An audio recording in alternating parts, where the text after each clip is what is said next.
இவருக்கு எப்படி சொல்லலாம்னா மைக்கு முன்னாடி புலி, மற்ற இடத்துலலாம் எலி.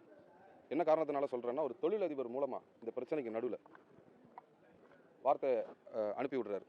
நான் தனிப்பட்ட காரில் டின்ட்டு போட்ட கிளாஸ் போட்ட காரில் நான் வரேன், நான் மன்னிப்பு கேட்குறேன். நான் அதை ஒத்துக்கலை, எனக்கு உடன்பாடு இல்லை, நான் சொல்லிட்டேன்.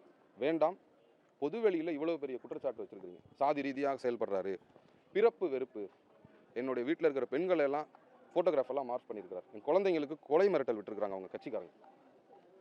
அப்போ பொதுவெளியில் வந்து சொல்லுங்கள், மன்னிப்பு கூட கேட்க வேண்டாம். ஏன்னா அவர் கட்சிக்காரங்க இல்லைன்னு சொல்கிறார். சரி, ஒரு அரசியல் கட்சி தலைவர், முதிர்ச்சி உள்ள அரசியல் கட்சி தலைவர், ஒரு மாவட்ட காவல் கண்காணிப்பாளர், அந்த பெண்ணுடைய ஃபோட்டோவை மார்பிங் பண்ணியிருக்காங்க. இன்றைக்கும் நீங்கள் போய் இன்டர்நெட்டில் பார்த்தீங்கன்னா அந்த ஃபோட்டோ இருக்குது. என் குழந்தைங்களை ஆபாசமாக சித்தரித்த ஃபோட்டோ இருக்குது, 3 பசங்களை. இன்றைக்கும் நீங்கள், அதனால தான் நெக்ஸ்ட் தளத்துலேருந்து வெளியில் வந்தேன். ஒரு கட்சி தலைவர் அந்த முதிர்ச்சியோட கண்டிக்க வேண்டியது தானே. எந்த பொண்ணை பற்றி பேசினாலும், எந்த பெண்ணை பற்றி அவதூறு பரப்பினாலும் தப்புன்னு சொல்ல வேண்டியது தானே.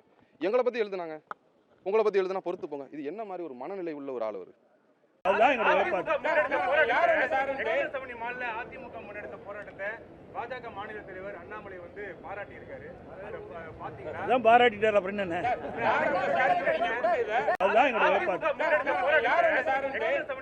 அதிமுக முன்னெடுத்த போராட்டத்தை பாஜக மாநில தலைவர் அண்ணாமலை வந்து பாராட்டி இருக்காரு. அதான் பாராட்டிட்டார். அப்புறம் என்ன.